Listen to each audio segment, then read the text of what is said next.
Hello, my name is Juan Vilchez, and I'm proud to talk about, the myths of 5G and how we can debunk some myths that is perceived from the public. And by joining us today, my co-host Sarah Sudfeld, and she will also will put some of her knowledge into this topic that is pretty interesting.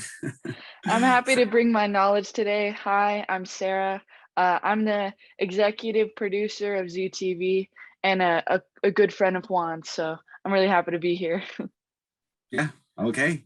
So we all heard of 5G technology and how the development is going on at a pace that we never seen before. But of course, each carrier is doing the best to deliver it at its full potential. And it will be a benefit to businesses, to the consumer, and to enterprise like hospitals and private owned businesses and et cetera, et cetera. So we will talk about, how 5G is unfortunately perceived by the public, right? That it will emit radioactivity slash radiation. And I just want to point out that, radioactivity and radiation can sometimes be like used as a misunderstanding of two concepts that is different. So radioactivity, right? It involves, like, for example, the aftermath of a nuclear weapon, right? And all the radioactive particles spew out when a bomb goes out. Of course, we're talking about a nuclear bomb, hydrogen bomb, and radiation. Is a term that that energy is emitted when one object to another intertwine, right, with each other, and that's how these terms can be sometimes really confusing, right? They can be misunderstood, right? In which, as I stated prior, radioactivity, is such a aftermath of what can really happen when a nuclear weapon is exploded, right? In the aftermath, right? And we saw with Hiroshima and Nagasaki, Yeah, how radioactivity accumulated, right, throughout the environment of those cities up till this day. So it's kind of uninhabitable up till this very date that we're speaking. And so two words that can be confusing, so radiation is I want to say a low powerhouse of energy that is emitted, right? So it's not like, all of a sudden all of us we're going to be deformed of our that would bodies. be crazy. I know, and Yeah. it's not nothing to be afraid of. And I just want to point out that radio waves and cellular technology has a low power, right? It's not a really high voltage density power efficiency that is like radioactivity is controlled by several factors, right? How many volts, how many watts that a tower cell can emit, right? And of course, we have the FCC, the government body of cellular communication slash television broadcast, that kind of regulates these adjustments that is done, right? So that it ensures the safety of consumers, the environment, and so that we can rest assured that 5G can be a safe technology that we can all utilize. And just want to point out too that the same technology that 5G is utilizing, the spectrum, and which is like the electromagnetic radio waves, is the same one that television broadcasts are were using in the 1960s and 70s. So, if that was the case, that 5G was a factor of giving us cancer or giving us a chill of health concerns, in those decades, we all would have been deformed, or we would have been sick, or we would have been dead right now. Just letting you guys know, you know, and this kind of kind of debunks how 5G can be a contributor of cancer, which is not the case, right? Which I kind of Right. stated the differences of of radioactivity and radiation, right? In these Yeah. different forms of how they work. And if you want to chime in, Sarah, you're glad Oh, to do it. yeah, I mean, I just would like to add, I think I'm happy that we're all still alive.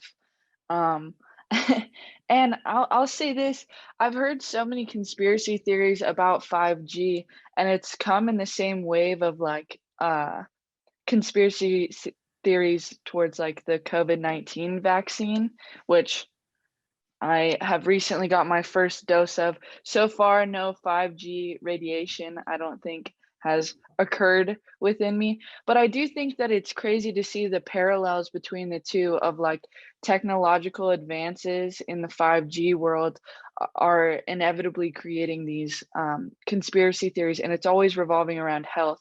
I think that like our scientists are working so much harder, so much more diligently now versus in the 60s when the cell phone towers were emitting all of these um bad rays. Is that the Yeah, right term? yeah, Okay. Yeah. rays and radiation with a little bit more power voltage. But Yeah. of course, as I stated, there's the FCC that regulates and always been regulating all these terms in order for having a safer environment. Of course, it's not like you're gonna fry up if you get close to the tower. There's always precautions of that, That of would be course. crazy though. Yeah, That would and be crazy. I mean, you could get some effects of it, of radiation slash radio waves of damaging to towards your body if you climb up into these towers without safety gear, right? And I'm assuming that no one has the urge of doing that, and so Unless, Juan, have you thought about doing that? Be honest. uh, not necessarily, but of course, apart from me being interested in of into the tech world and Yeah. to investing my time into the 5G, I always wanted to be one of those tower climbers, right?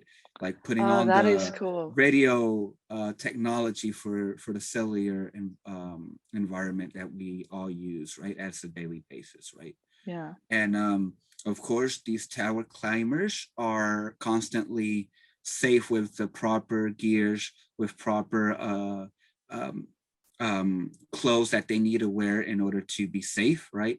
Right. To get close to the tower. And so no worries should be imposed to our lives that we can be all the time frustrated about, oh, is it going to affect my health? Is it going to ruin my body, and all these stuff that Yeah.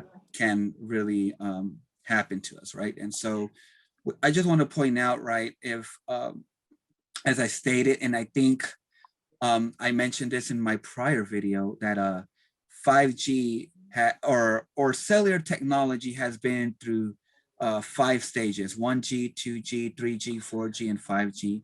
And all of these radio Yeah. waves that been used for these different generations of cellular technology has been and the regulations of making sure that it is performing with the proper watts and power voltage, right? As I always stated prior in this podcast that we are doing right now.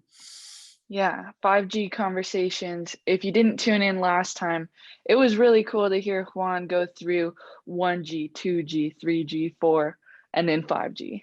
Um, Yes. and we've got about 5 minutes left in this podcast. So just for all the listeners out there, Juan, is 5G gonna be the end of civilization as we know it? No, it's not. I knew it. Yeah. It's not because, you know, as my friend Sarah stated, scientists are working so hard and diligently to give us the option to be more safe, producing technology that will enhance the ability to do daily tasks like, you know, performing virtual workflow from our house. And what is that implicate with? Well, the implication is like investing money, investing time for these scientists slash engineers to making sure that, you know, new cellular technology helps the capacity of us using and utilizing in order to complete our task, right? It's not the end of the civilization. There's always adjustments when it comes to radio waves slash cellular telephony compatibility. Our phones, if you don't know it, it also has a little radio signal modem, right? And it communicates with our cell phone towers. And just want to point out, I mean, since the invention of cell phones, these cellular phones always had like a little cell phone tower inside of them, right? In which Right. it communicates with the actual cell phone towers that are standing up on the streets, Right. right? And so Yeah. with regulations that the FCC, Federal Communications Commission, has in place, we all would have been dead right now with that kind of technology that we always had with our cell phone modems, right? And Inside of again, our cell phone. I'm glad that we're not dead. No, we're I not dead. just think for the record, we should put that out there. Juan, I'm grateful that you're still alive, and for myself as well. You know? Yeah, absolutely. You know, and just want to point out that, you know, as 5G progresses, it will help definitely with medical advances, medical surgery, you know, as I stated in my prior video.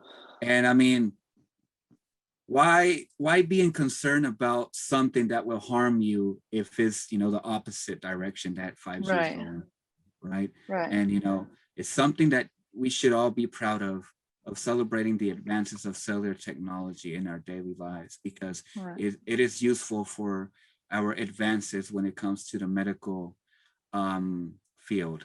And, you know, doctors will have the use of 5G in order to operate in a virtual space. Right now, it seems like everybody is going to a virtual Yeah. space.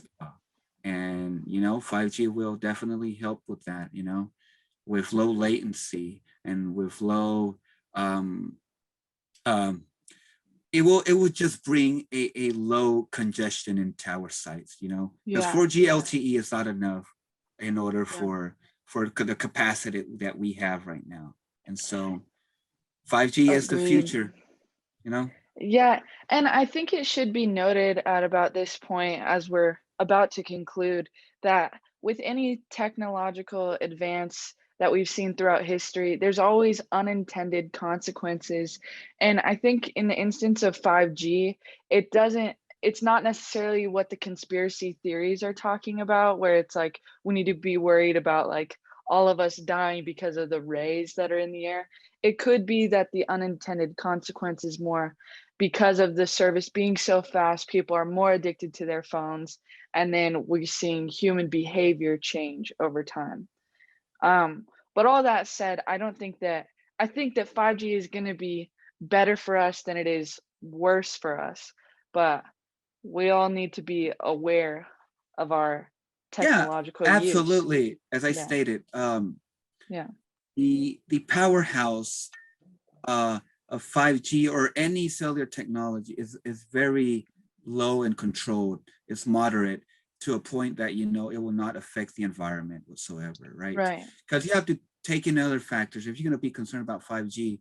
So, I mean, why not be concerned with the pollution that cars are emitting to the right. air?